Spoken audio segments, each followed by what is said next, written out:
ils sont tués notre fille. Et aussi, elle est enceinte, elle est mariée. Ça, c'est pas joli, c'est pas juste. Ça fait mal, ça fait mal. Ça fait combien de temps on a la sécurité?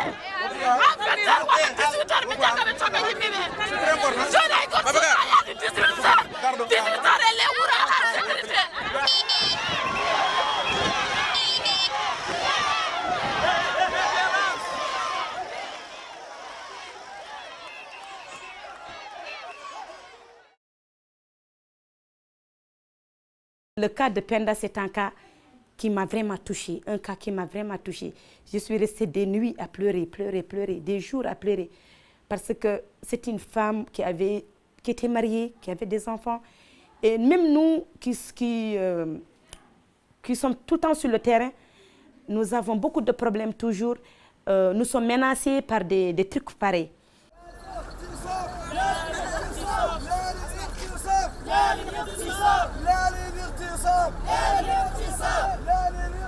On a besoin vraiment qu'il y ait une loi par rapport à ces violences faites aux femmes. Quand il y a viol, bon, les juges pensent que forcément, il doit y avoir des traces de lutte, des blessures, des déchirements d'habits. Parfois, ce n'est pas le cas.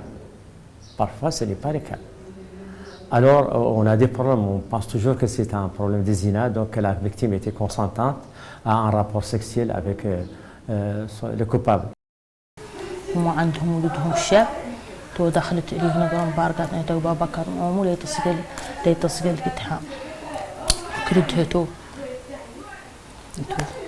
لأن كردها تو تبارك تن إليه تو قام تسقي تو مرتاح الدار ما في أحد هو معها لا والده مشلول ما يحرك تو تمت هي تسقي ما اسمعها حد ما جاها رقاش توف ذاك هو اذهب شيء نينو هي عين كذا توف.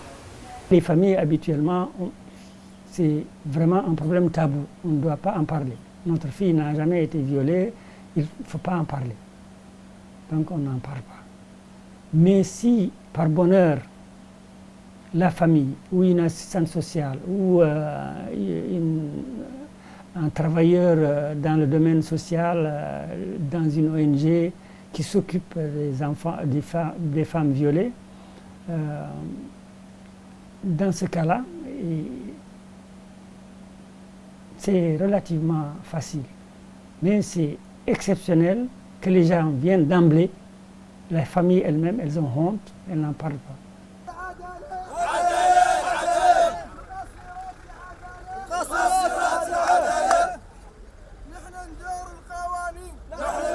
La question à se poser, c'est de dire, est-ce que les viols sont en croissance continue ou discontinue, ou bien est-ce que les viols existaient?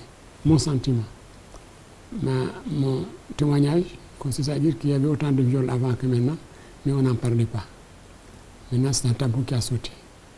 Donc les gens en parlent, et les gens en parlent parce que les autorités en parlent. Les gens en parlent, les médias en parlent, tout le monde est conscient de cela.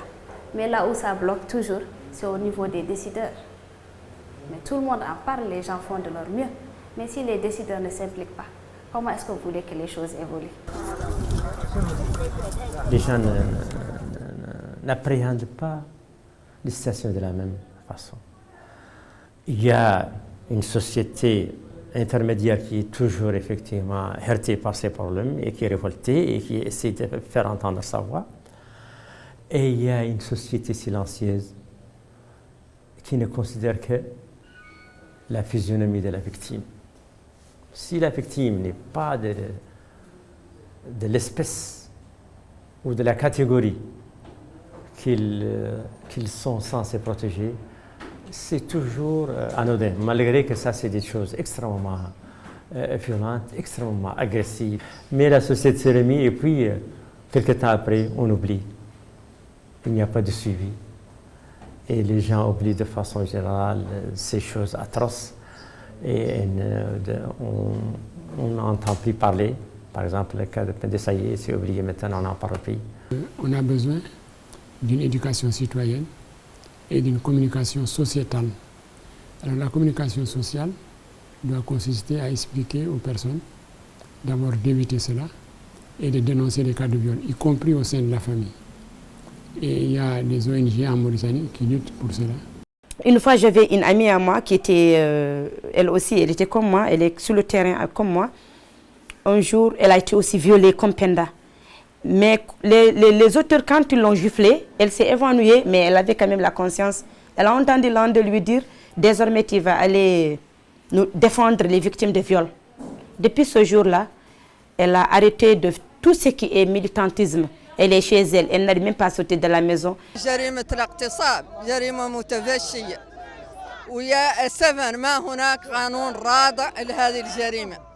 ثانية الناس اللي ترتكب الجرائم هي أصحاب السوابق، وأصحاب السوابق تنعطى لهم الحرية المؤقتة، وهذا هو أكبر جرم، لأن من يقوم بجرائم الاغتصاب تعود عنده ردع قانوني ولا ينطلس في الحرية المؤقتة به ذا يقوم. هذا كل اللي يخلق كامل، جميع اللي يخلق من جرائم الاغتصاب دائما يعدلوا هذه الناس اللي تأخذ في الحرية المؤقتة.